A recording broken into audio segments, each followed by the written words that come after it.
Hello, मैं ज्वाला सिंह आज आपके पास कुछ शेयर करने के लिए फिर से आया हूँ और मुझे ढेर सारा प्यार देने के लिए बहुत बहुत धन्यवाद।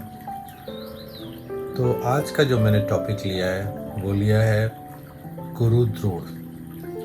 आप सबको पता होगा कि इतिहास में हमारे हिंदू धर्म में गुरु द्रोण को सबसे बड़ा गुरु माना जाता है, यानी कि सबसे बड़ा कोच माना जाता है। और उन्होंने अर्जुन और ज़्यादातर कौरव और पांडव दोनों को शिक्षा दी थी और उस समय के वो सबसे बड़े कोच माने जाते थे। और उन्होंने स्पेशली अर्जुन पे बहुत काम किया। तो आज उनके नाम पे एक अवार्ड भी है जो वर्तमान समय पे जो कोचेस होते हैं उनको दिया जाता है, बहुत बड़े बड़े लोगों को मिला है। तो मैंने कुछ रिसर्च की और मैंने पाया कि गुरु द्रोण राजगुरु थे और उन्होंने जितने भी लोगों को शिक्षा दी वो राजा थे और राजा के उत्तराधिकारी थे। और उन्होंने हमेशा ही उन्हीं लोगों को कोच किया, यानी ट्रेन किया, जो लोग उस स्पेसिफिक परिवार से या खानदान से आते थे। तो पुरानी परंपरा रही है कि जब भी शिष्य अपने गुरु के पास जाता था तो बड़े बड़े राजा महाराजा अपने बच्चों को गुरु के पास भेज देते थे। बच्चों का धर्म होता था, यानी कि शिष्यों का धर्म होता था कि वो अपने गुरु के साथ रहें, उनकी सेवा करें। और आपने देखा होगा, अगर आप पुराने सीरियल्स देखते हो कभी कभी या कोई उस तरह के साहित्य पढ़ते हो तो आपने देखा होगा कि किस तरीके से राजा, मतलब बड़े बड़े राजा महाराजा के बच्चे जंगलों में जाके अपने गुरु के साथ रहते थे, गुरु के परिवार के साथ रहते थे और उनकी सेवा करते थे, लकड़ियाँ काटते थे, खाना बनाते थे। और जो भी गुरु बोलता था उसको ब्लाइंडली, यानी कि हर तरीके से उस पर ट्रस्ट करके अपने आप को उनके प्रति समर्पित करते थे। तो ये शिष्यों का काम था कि किस तरीके से वो करें। तो जो भी राजा महाराजा थे, क्योंकि गुरु का काम ही यही होता था शिक्षा देना, तो जो भी महाराजा और महाराजा थे, बड़े बड़े लोग थे उस समय, वो उन गुरुओं का पूरा ध्यान देते थे, उनको हर तरह की फैसिलिटीज़ मुहैया कराते थे ताकि वो अपने फैमिली के लिए कोई उनको चिंता ना हो और वो पूरा अपने शिष्यों पे ध्यान करें और फोकस करें, इंग्लिश में मैं बोलूँगा। तो इस तरह की परंपरा पुराने ज़माने में रही है कि गुरु बच्चों को सिखाते थे और बच्चे उनकी पूरी सेवा करते थे, उनके परिवार की सेवा करते थे और इस तरीके से शिक्षा चलता था। और पहले 25 साल जो भी स्टूडेंट्स थे, यानी कि जो शिष्य थे, उनका था कि ब्रह्मचर्य का पालन करना है, मतलब अपने गुरु के प्रति और अपने आप को बिल्ड करने में गुरु के प्रति समर्पित रहना है और अपने आप को तैयार करना है ताकि आगे की जो ज़िंदगी है उसके लिए वो पूरी तरीके से तैयार रहे। तो ये परंपरा हमारे देश में रही है। और जब बच्चों की शिक्षा हो जाती थी, यानी कि जब उनकी शिक्षा पूरी हो जाती थी, तो गुरु अपने शिष्यों से एक गुरु दक्षिणा की मांग करते थे, जो कि हमारे भारत की सबसे बहुत ही जानी मानी परंपरा रही है। शिष्यों से अपने गुरु दक्षिणा की मांग करते थे और उस समय जो भी गुरु बोलते थे उस शिष्य को, क्योंकि वो पढ़ लिख के, यानी कि शिक्षा लेके बड़ा हो चुका होता था या वो बहुत अच्छे फैमिली से होता था, तो बड़े बड़े राजा महाराजा के बच्चों को ही गुरु द्रोण सिखाते थे, क्योंकि उस समय जाति प्रथा थी इंडिया में, भारत में, तो ज़्यादातर राजा महाराजा ही बहुत सारी शिक्षा ले पाते थे, बाकी लोग के लिए अलग कुछ जरूर अरेंजमेंट रहा हुआ होगा। तो उस तरीके से जब गुरु दक्षिणा का जो वक्त आता था तो उस वक्त गुरु अपने बच्चे से कुछ भी मांगता था और वो बच्चा बड़ी ही फ़ख्र से खुशी खुशी देता था।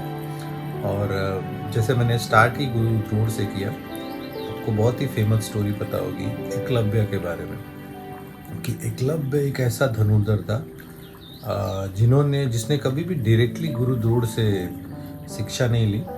और चूँकि वो उस समय राजा का बेटा नहीं था, तो वो एक जंगल में रहने वाला था।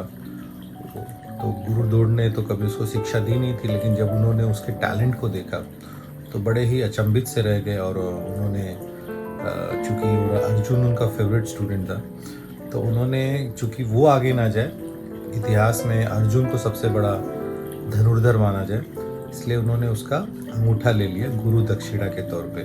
जबकि अगर देखा जाए तो ये जस्टिफाइड नहीं है, क्योंकि उन्होंने उसको कोचिंग नहीं दी, उसको ट्रेनिंग नहीं दी थी। और उसने उनको अपना गुरु माना था, उस बच्चे ने, एकलव्य ने उनको अपना गुरु माना था।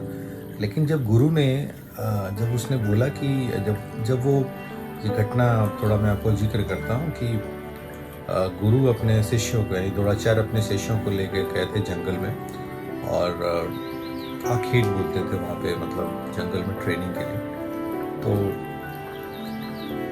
इनके पास एक कुत्ता था जो कि भौंक रहा था आगे आगे, और थोड़ी देर के बाद उसका मुंह एकदम शांत हो गया। और जब ये गुरु द्रोण अपने शिष्यों के साथ उस कुत्ते के पास गए, तो उन्होंने देखा कि उसके मुंह में बहुत सारे मतलब एरोज यानी बाढ़ लग गए थे, और उसको कोई चोट नहीं लगी थी।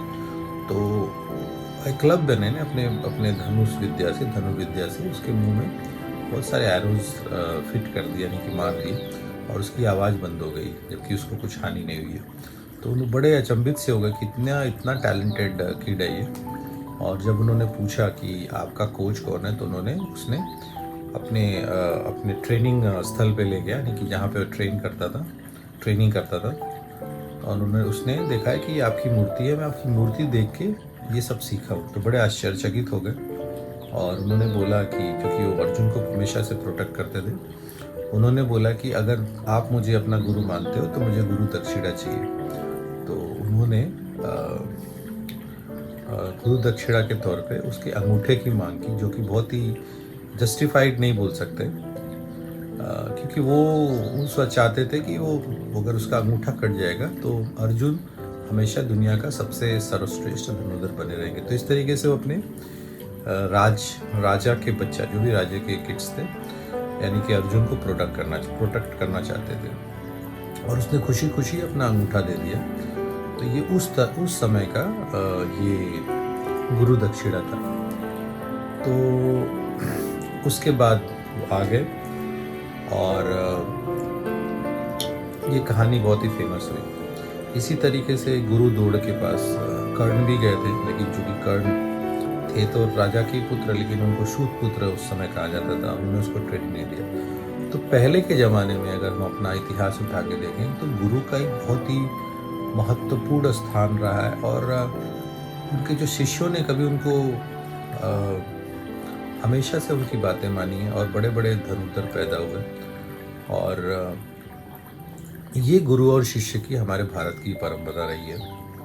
तो बस यही मुझे बोलना था कि किस तरीके से गुरु पुराने ज़माने में हमारे इंडिया में अपना मेहनत करते थे, कोचेस अपने स्टूडेंट्स पे मेहनत करते थे, और जो भी स्टूडेंट्स थे वो गुरु का पूरा ध्यान रखते थे, उनकी बातें मानते थे।